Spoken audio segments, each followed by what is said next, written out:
Phillis Wheatley is known as the first African American to publish a book of poetry in America in 1773. What does it mean to be the first in a tradition? I spoke with the poet Rowan Ricardo Phillips, the author of the collections The Ground and Heaven, and a critical study called When Blackness Rhymes with Blackness, about the status of being the first, about Phillis Wheatley, about Frederick Douglas, Paul Laurence Dunbar, Langston Hughes, and Derek Walcott. What does it mean to be the first in a tradition that then tends to treat those achievements only as symbols, but neglects to read the achievements themselves? Listen to this conversation on what the canon constitutes, how people fit into it, and what Phillis Wheatley's achievement is.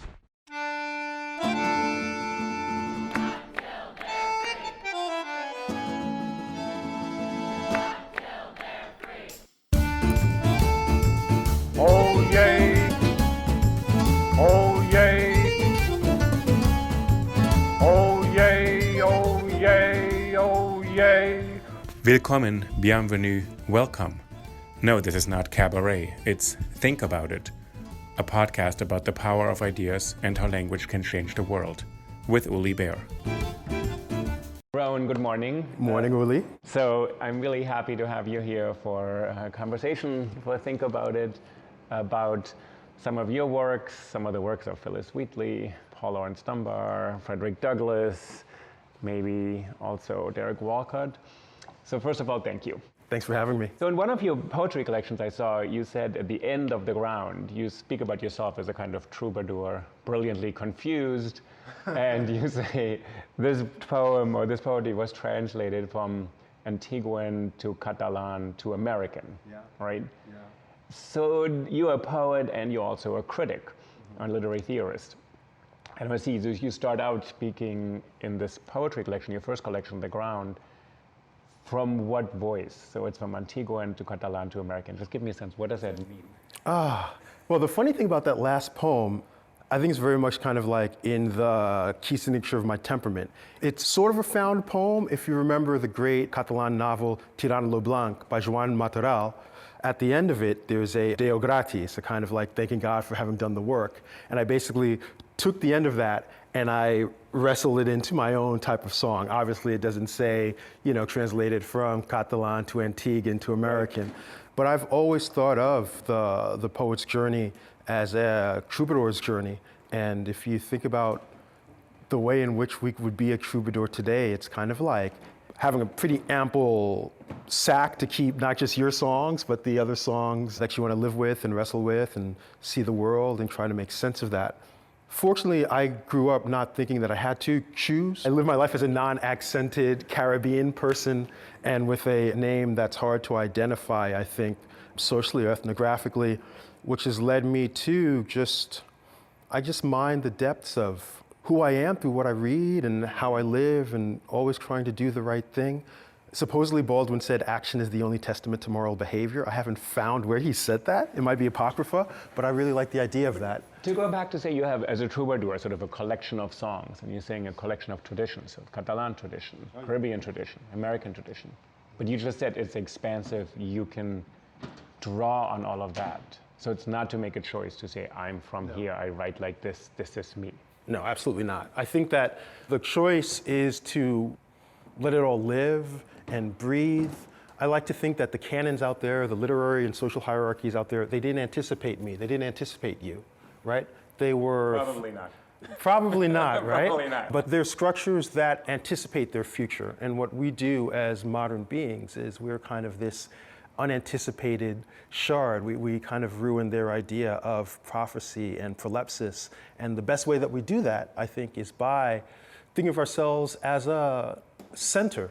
You know what I mean? I just don't think of a subject position as being Antiguan or Catalan or a New Yorker born in the late 20th century as being other or belated to anything. The more the time goes on, you ask people, what came first, Donne or Shakespeare or Webster? They don't know. Eliot or, well, Longfellow would be easier, but Eliot or Yeats. And people tend to not know unless they've really... But Ron, you know that a lot of people don't totally see themselves, or that the culture doesn't see people in this way. To say expansive, you can draw on all of it, you contain, and not contain, because you rewrote a Catalan novel. There's also a strong rewriting. It's not that you just echo and picked up. Right, and those are remixes. That's this thing that I tell when I teach my students now. I tell them no generation's been better prepared to understand art and literature and tradition in a healthy way than them, because what's second nature to them? Satire, remixes, mashups, all these things are second nature to them. Even the idea of genre when they look for their music. I'm going to push you again a little bit. I think yes, at the same time, I think we also see, and I want to get to one of your other books, we see a tendency for people to not exercise that freedom and say, no, you belong here, they belong there. And even the canon is at this tradition. You just said Donne, Shakespeare, Longfellow. You wrote another book, Phillis Wheatley is in there. And she becomes a very important figure because she's, supposed to be the first person of African descent to publish a book on America, probably correct, writes poetry, not the first poet who came over as an enslaved person, but the one we know. Right. So she has this status, and I think when you grappled in that book with her, with Douglas, with Langston Hughes, with Dunbar, with Derek Walcott, you pick these people who all perform these functions to say, this is the Caribbean poet, right. This is the jazz poet, this is the poet who writes in vernacular. Yeah, the slave poet. Right. And this is the slave poet, Phillis Wheatley. And so I think there's this tendency in the canon to identify people as an identity that people can then hold on to. Absolutely, and that's actually what I meant when I say I tell the younger readers out there to think about what they have at their disposal, because we're taught almost all the time to not think about those things and instead to think about identity and place as these allegorical markers. I think what those artists that you mentioned, whether it's Phillis Wheatley, Frederick Douglass, Langston Hughes, Derek Walcott, Paul Laurence Dunbar, what they knew was that they were understood as allegories, as fixed markers, and that their work actually... What do you mean by allegories? Okay, so, when you talk about, for instance, the vernacular poet, when you talk about the jazz poet, right. When you talk about a Dunbar, named identity... So what I meant is a poet who writes in sort of spoken African-American idiom. He writes around 1890s, right. 1900. Right, turn of the century, 1902, 1901. In what is considered, I guess, standard English. Right, very kind of like English poesy, flowy, rhymed. And then the other one is sort of spoken African-American vernacular, right? Right, very close to minstrelsy. One career, is it one? Well, yeah, his famous lines, yeah, do I marvel at this curious thing to make a poet black and bid him sing, right? But then at the same time, he has poems like When the Corn Pone's Hot, right? Where he kind of takes this, the subject position is incredibly important. Right. But what's poignant in that is he's taking a subject position that wasn't thought of as a subject position, a speaking position in poetry, which is an enslaved or a postbellum African-American individual, right? What happens with the music, though, is that it became and still is received as representative of a type, of an ethnography, more than a subject position, right? So when we have the rhyme of the ancient mariner, water everywhere and not to drop to drink, we think, man, it really sucked for that guy to be out there like that in the story of redemption. We don't think this is indicative of, right, the Western European... The British naval dilemma. Right, as they expand into the imperial waters, right? Although we have those readings now, but you're right. Elegant, but it's supposed to be a poem from a specific tradition about a universal one. The problem identified for Phillis Wheatley or for Dunbar is people have a harder time reading it as universal. They say, oh, she's the first enslaved person publishing poetry in this country, in America. And it stays there, and there's something, it returns it. And I wonder whether you could say something about this. That fulfills an important function for people.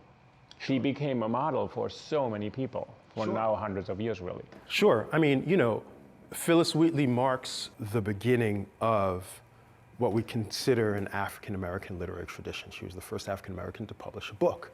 The book became, particularly I think when we get to the point of the slave narratives, the book becomes incredibly important capital, not just obviously in a marketing sense, but in a sense of attestation, right? Phillis Wheatley had to go through 12 of the finest men in her community, and they attested in writing, signed, sealed, and stamped, and put in the front of her book that she was the author? I mean, when you look at this attestation, so they're all the highest ranking people of the colony of Massachusetts, a British colony this time, there's an African American woman, and they have a lot of white men saying, she is actually capable of doing this.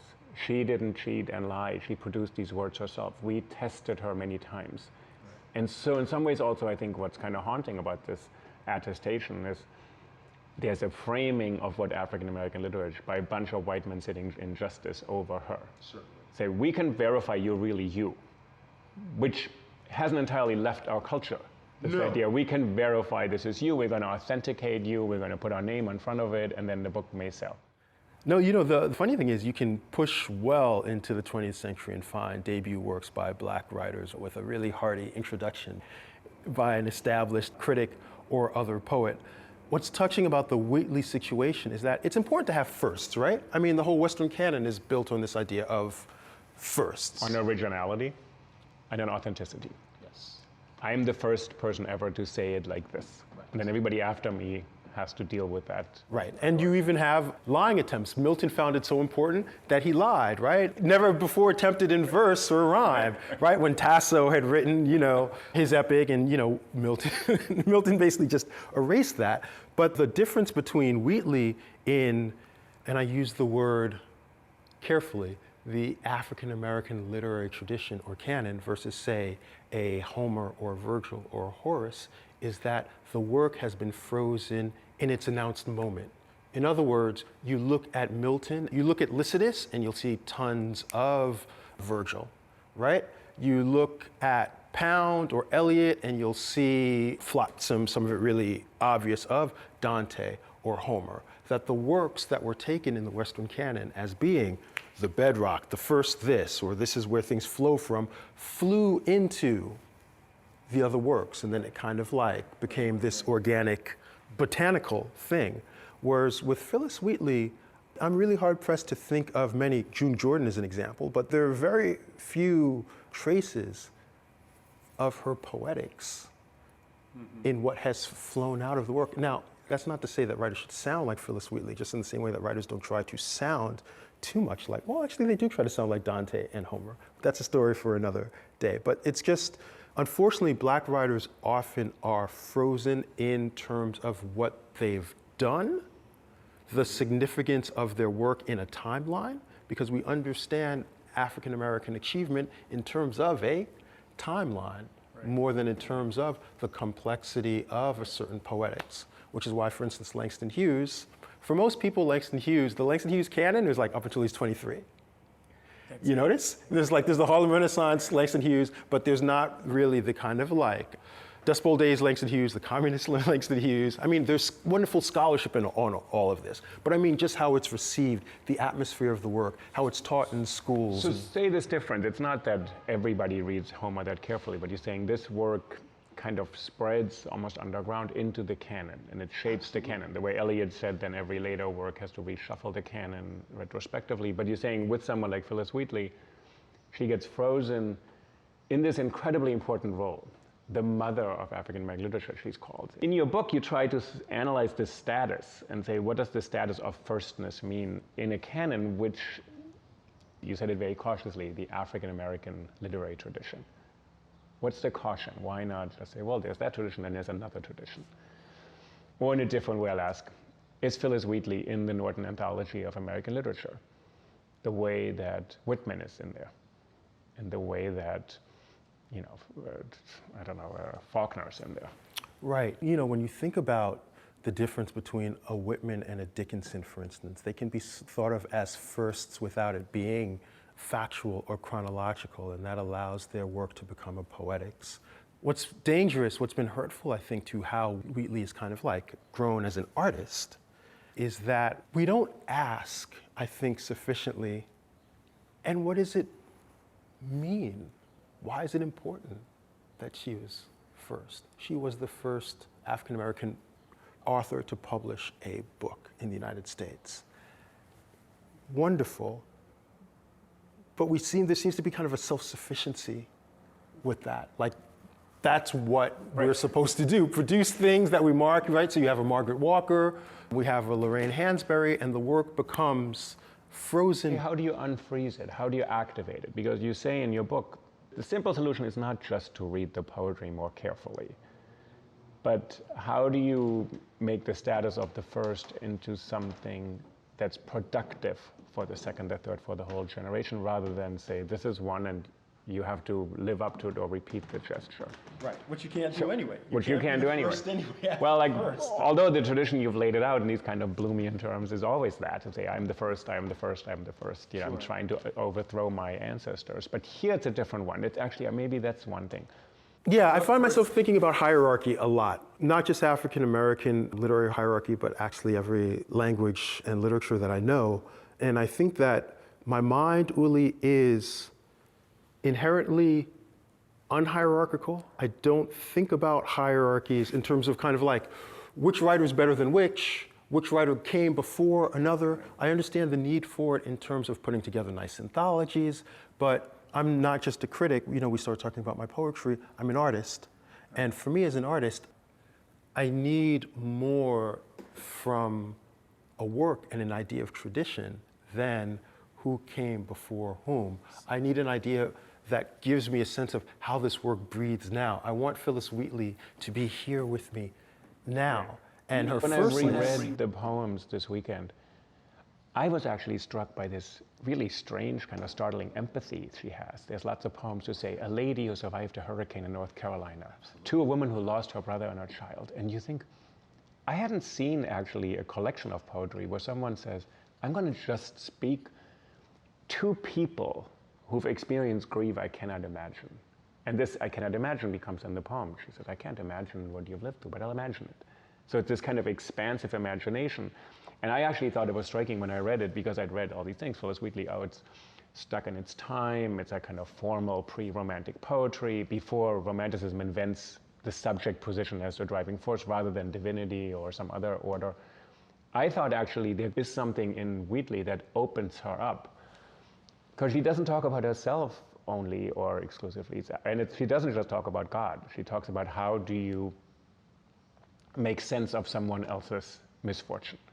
Right. She has a famous poem too, Another Young Painter, another African-American painter, right? Maybe after reading When Blackness Rhymes with Blackness and coming back to Wheatley, you have this sense of it. Because if you realize, I think that what's difficult, the wonderful, I think, opening of a reading of a Wheatley, of a Paul Laurence Dunbar, of a Langston Hughes, it's there, but it's really hard to find these poets and encounter these poets in a way that does not put what we've been talking about, their place in the timeline first and foremost. But when you just kind of come to them in the way that you did after reading When Blackness Rhymes with Blackness, you start to look for these rich moments of empathy, these turns. I love the moment on Being Brought from Africa to America where she goes, redemption, I neither sought nor knew. And the way in which the tone of that you cannot presume, which is if you just read it following the meter, da-da-da-da-da-da-da, then you go, redemption I once neither sought or knew, and the presumption is, but then I didn't, isn't that great? But you could easily hear it go, redemption I neither sought. But then it also means redemption is a thing given to me, presented to me. I didn't seek it. But then she talks about the man who wrested her from her father's arms. Right. What kind of inhumanity is that? That's also in that poem. So it's interesting when you think about it, to not put her just as the first of something, because the critical gesture then comes dangerously close to being another attestation of a bunch of people sitting in justice and saying, this is Phillis Wheatley, we give her this status, which is the beginning of the book, that all these officials in Massachusetts had to verify. And that criticism and creating the canon actually is sitting in judgment, we presume aesthetic judgment, but it actually does something else. What you're saying, it ends up too much being biographical judgment. This is the first stat, this is the first stat, this is the first stat. Absolutely. You begin the book, When Blackness Rhymes with Blackness. What does it mean to read African-American poetry? Is it poetry written by African-Americans? And you say this is a question of genre, which it's a question of definition, of legality, of who decides what belongs where. Is this poetry, is that prose? And you make a pretty strong case that the African-American tradition, the way it's been conceived, has a hard time with the presence of poetry, of lyric poetry, of subjective personal poetry. What do you think the tension is there? And the tension, I think, is what you're trying to work out, to sort of say there's a productive tension that could actually be activated rather than we build a canon, and ultimately through Frederick Douglass and other people, poetry isn't quite the canon.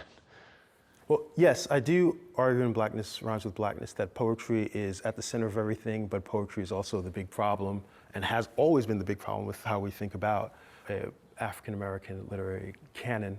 But the problem is there in Phillis Wheatley, and it's right in front of us.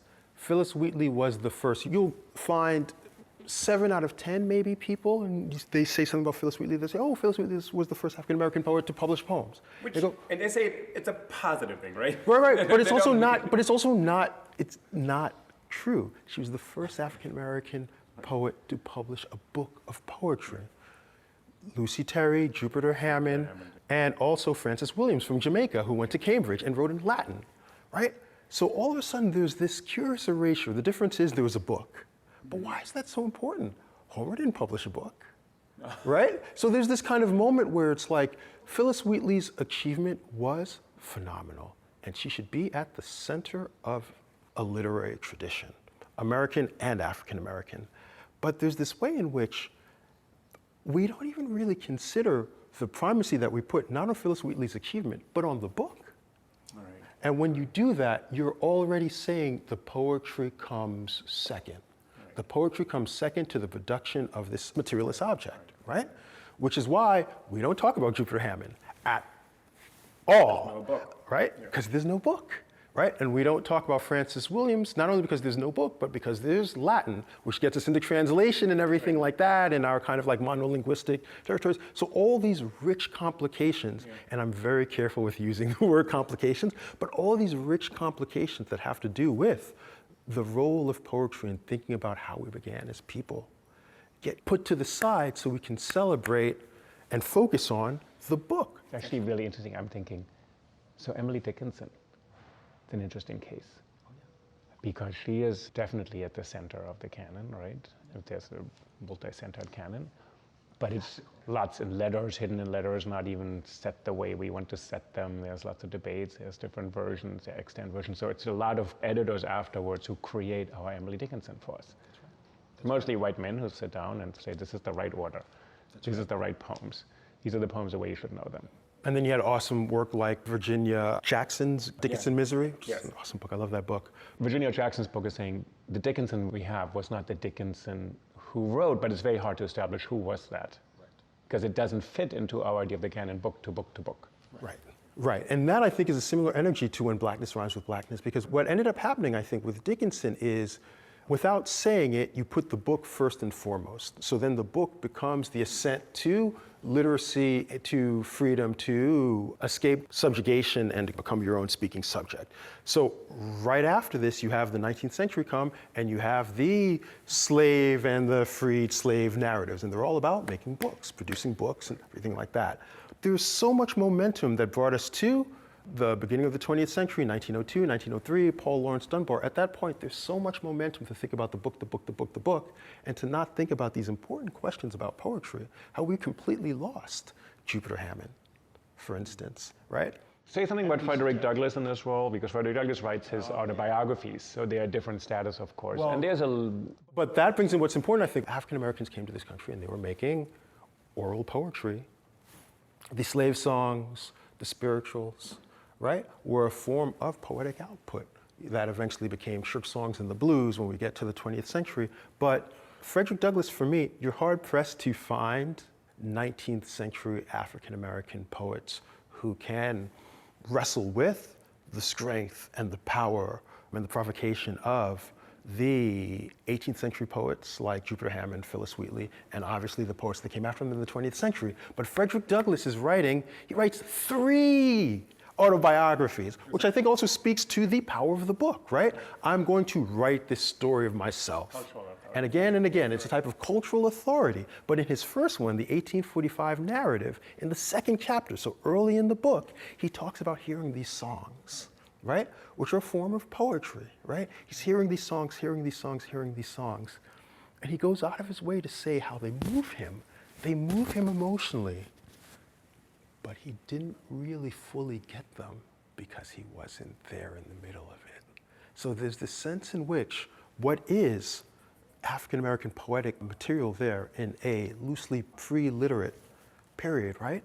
someone who aspires to writing and bookmaking really goes out of his way to distance himself from the production, not from the value of it, but the value becomes all about affect. It moves me to tears. He has a moment where he says, even as I'm writing this, which means even as I'm writing this, book, this prose, this evidence of my authority, right? I'm receiving this emotion from the poetry, which is falling onto my hands as I write, which to me is a really wonderful symbol of what's happened with the way in which we think about African American poetry in the literature writ large, that it's prose-based, because prose, even today, if you go to most MFA programs, you will find a situation where, of course, you have the poets doing their thing, but a sense that it's the prose writers, particularly the novelists and now memoirists, who understand that they have an opportunity to enter the market in a really kind of like... Let me stay with Douglas for a moment. So this it's actually a moving episode, and he says also, if you were to hear these songs, you may just be moved to already condemn slavery. That's right. But he doesn't include them. He has this kind of parody at the end of one of the books, but he says basically, I can't include them in here because I want to move you by argument and reason and not emotion. And I wonder whether this is another challenge for an African-American writer to say, I want to step out of this idea that I'm based in emotion, affect, song, and dance. No, I have to speak the language of legality, rationality, politics, and erudition. So in some ways there's a cleavage, and you're saying what's hard is that Douglas is one of the most powerful, important people in American history, one of the great people who actually changes the way the country thinks of itself. And is he making a choice here that's just tactical, saying, I can't afford to actually side on this side of this? What would it mean to include those songs? And in some ways what you're saying about these songs is, what does it mean to listen to a way people express themselves outside of the canon, before they've been canonized? Right on. So look, I'd say if you want to understand how we think about African American poetry writ large within the literary canon, you have to look at Frederick Douglass's book, because Frederick Douglass got it. I think he understood that poetry had an inchoate power, but that it could not be, in his mind, the vehicle to fulfill his authorial ambitions, his social ambitions, because he wanted to enter in a conversation on a different set of terms. And so he creates this really elegant, and as you put it, I think so well, tactical division, right? I understand this kind of, I don't believe in authenticity, but this authentic blackness. I come from this, I understand it. It is poetical, but I am in the process of explaining something to you in the form of what you understand as reason. But that's why even at the end of the 1845 narrative, he is so fluent in poetry that he can make a parody of bad English verse. Douglas, in this sense, shows basically this split that in the 20th century became blues and poetry, Harlem Renaissance poetry, and I think even what you saw with counterculture in the 60s, with the beats and the way in which poetry became kind of an avenue for poète maldives and enfants terribles, right? That poetry became this space where we don't kind of verify and prove an authorial self, but we do something else. We exist in these types of complications that Douglas honestly didn't have time for, but he knew he needed to address, right? And this is why you see it early in the book that he gets to poetry. And then he leaves it behind. It's kind of left behind forever, but it gets us to Dunbar. I want to call Douglas a poet because he had this engagement with poetry, and I think he knew exactly what he was doing. But Dunbar is a poet who really, in his work, gives us this cleaving.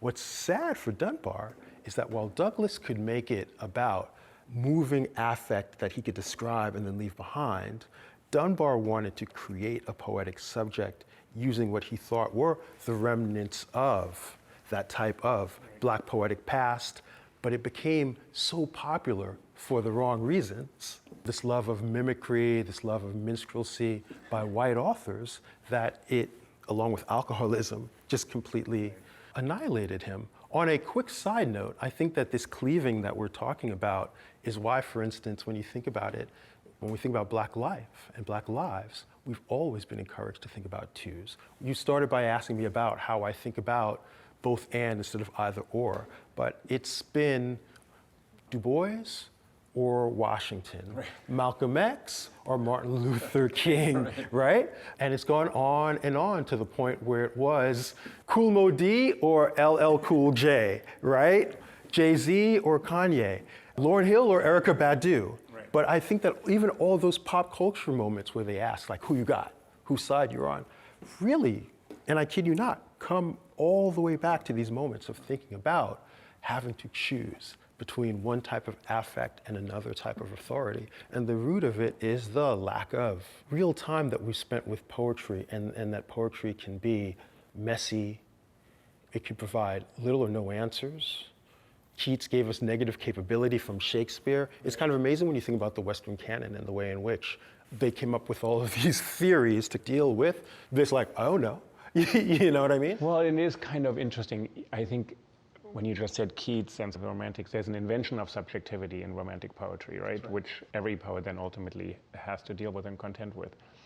If you fast forward today, when you just said the tension between authority and affect, if you take from the Romantics and you go to today, where supposedly we are haunted by identity politics, which are not a new invention, which are probably found in Homer, but there's a sense in which there's affect and there's authority. And people get very confused. They say, well, there should be authority, which means somebody has power over other people, really, usually, versus there's affect, that's just emotion and experience. And some might say, if you stake authority on affect, it's troubling the whole system. I think what's interesting, then, it troubles a system where power is just really execution of power, legitimation, all that kind of stuff. So that poetry activates something. What I think you're trying to do is it activates a question rather than gives you an answer. Right. It doesn't say, oh, this is affect, this is authentic, this is song. No. He's saying it challenges the entire other setup. Right. That is the power and the glory of poetry. If not, then it just becomes a representative model for affect, which is kind of dead art. So for me, the Hughes, when we think about the canonical Hughes poems that we love, The Negro Speaks of Rivers, or the Weary Blues, which I go in depth in When Blackness Rhymes with Blackness about, when you think about it as, well, this is a poet who wanted to give voice to the blues in his poetry, then it always becomes, well, this is another example of a poet who wanted to give voice to the blues in African American poetry. And you lose any sense of what it's like for a poet to sit in a club and see that somebody, without saying a word, can absolutely have an audience in their pocket by whirring lines, blue notes, certain chords, and progressions. It is really naive to think that a poet then thinks, let me just go and do a transcript of that because it's neat. You think, what the hell, why can't I do that? Right. And when you look at, for instance, a poem like The Weary Blues, all of these clues are there that Hughes is not trying to transcribe what happened when he hears this blues player playing at this club, but he's rather trying to reorder his relationship to that music so that the poetry can master it and thrive on it. And it basically comes back to what to me is a very simple idea. I think that most good theories come to a simple idea, and it's that Black folk and Black lives are complicated. I'm very leery, and I guess in the Hughesian sense, weary of when we have models to make things not complicated, which goes back to this idea of allegory. You're this type of poet, right? We have this type of poet, this type of writer, this type of writer. This is the writer who won this. This is the writer who came first here or there or there. They become very static, and they lose this sense of the way in which they... And in your book, I think you have these moments where people, as much as they were trying to be generous, sort of said, Phillis Wheatley, amazing, really important, but the poetry, dated. They said, Paul Laurence Dunbar, really incredible, but it's too close to minstrelsy, all these other things. Sure. They said, Derek Walcott, he says, not black enough for where I am, not white enough to fit into the canon. So in some ways, these tensions, so you're saying, actually, the complication, this complication, is it limited to black people are complicated, black lives are complicated? Do you think, or I'm going to try to ask you, is as a universal condition, is everybody complicated? Or is literature the way to key us into the fact that we may be a bit more complicated? Well, we may be a bit more complicated, but I think that when you think about the best literary criticism and theory and essays that you've read on Black art, they tend to be way out there when you think about that, right? Way out there. And it's hard to then create a constellation where you can go, okay, well, this is, I know you're working on a list, right? But it's kind of like, this is the way in which we can put this together and have a benign canon, right? Why is this? Because when you think about how complicated Black lives are and Black artistic production is, you all of a sudden realize that most of what you're taught has been actually the opposite. And I think that that's why it's important to take a little bit of time and think about, wait a second, Phillis Wheatley and her poems are really kind of like complicated. And not complicated in a, I don't understand what they're saying, Uli, but in terms of like everything that I've been taught, or most of what I've been taught, doesn't chase down really particular questions. Like, is it okay for me to say, I don't care that Phillis Wheatley was the first anything? I think it is, because then I could read Phillis Wheatley and Jupiter Hammond, right? I could read Phillis Wheatley as a contemporary or in some type of competition with Pope or with Gray or with Collins. And there's not this kind of ethnographic bridge, which is important in one sense, but in another sense leaves us to not let Phillis Wheatley get at her competitors, right? And better her influences, which is the point. When Milton writes Tasso out, right? When Lowell attempts to write Berryman out, now that Bishop is having what seems to be the last laugh on Lowell, this is about being able to have writers blur the boundaries that the way in which we're taught to understand them have confined them. So Whitman has changed, Dickinson has changed. You said I'm trying to create a kind of benighted canon. I actually think about this all the time. Who should be in a list? Any list. No, but it's actually really important, is what I'm saying. So you're saying the list should not be an order of the great supernovas of the literary tradition, but it should be actually the way in which they are related to one another without a sense that greatness has been defined by how many people have read it or talked about it, but actually what's in it. And then the criteria of the list becomes really important. What really moves me in unexpected ways. And books that actually I have been taught in a certain way because the culture teaches you a lot, that they shouldn't move me as much. That's right. So Zora Neale Hurston and Maxine Hong Kingston were books that kind of shook me. I didn't get some of it, but I knew I wasn't getting some of it. And I think they draw you in this way. So in some ways the canon should be that, a kind of continuous earthquake or something. I'm mixing a lot of metaphors. Yeah, no, well, mix on, DJ, mix on. Phillis Wheatley in it, Frederick Douglas, yes. But if you notice, Rowan Ricardo Phillips. you just went, but if you notice, you just went chronologically. And that's the thing. It's really difficult, I think, to think about Black literary production in a way that's not chronological, because they're so frozen in time. The great exception, somebody who you've done some really lovely work with recently, is Baldwin. I am fascinated by this resuscitation of Baldwin, because we're both men of a certain age who remember Baldwin's reputation, I won't say 5 years ago, but 10 years ago even, right? I mean, and when you talk about 15 years ago or so, you had kind of like the early New York Baldwin who went away, kind of a more famous version of Chester Himes. So I had a conversation on Another Country, which is totally, startlingly outrageous. So in some ways, even the Baldwin that's sort of supposed to help us through our muddled times right now, you go to Baldwin and he's not actually really giving you guidance. He says, this is as difficult as it gets. Right. And you're going to stay there for a while with me. He's not saying, oh, this is the way out. So I think Baldwin is also used in a good way. I think it's good people reading Baldwin, but there's a sense in which, oh, it'll give us the answers.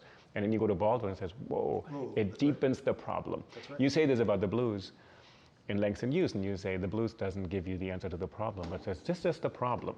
Yeah, never. Stay with me with the problem. That's right. And that already is something. That's right. So. That's right. It's a way of kind of like enduring the problem but not resolving it, which I think is really important, because problems are here to stay, unfortunately. But that's the one thing I take from this book, which I thought for me was the most powerful moral dimension, when you said, you stay with the problem, you restate it, but actually by restating, you're recreating it for the person now who's listening, the reader. And that transforms it. So it's not solving the problem, not solving the condition, saying this is it, but saying by restating it. So it's a form of repetition that isn't just the same, but actually saying it deepens it. That's right. And that's why I draw a vital distinction between repetition and increment. You know, it's something my teacher, Michael S. Harper, really drilled into me, this sense that repetition is one thing, but increment, where something seems like it's repeating, but there's a movement. There's some type of movement, whether it's physical, whether it's spatial, whether it's existential, whether it's philosophical. And it's not hierarchical, saying this is better or worse, it's just sense or false, but say this is different from the previous one. And that difference may be the way forward, I guess, for us. Yeah. All right, I want to thank you, Rowan. This is a really great conversation, and I hope to have you back, and we can spend more time talking about one of these great people and your work. Yeah, it was a lot of fun. Thanks for having me. Thanks so much. Okay, take care. Yep. Thank you.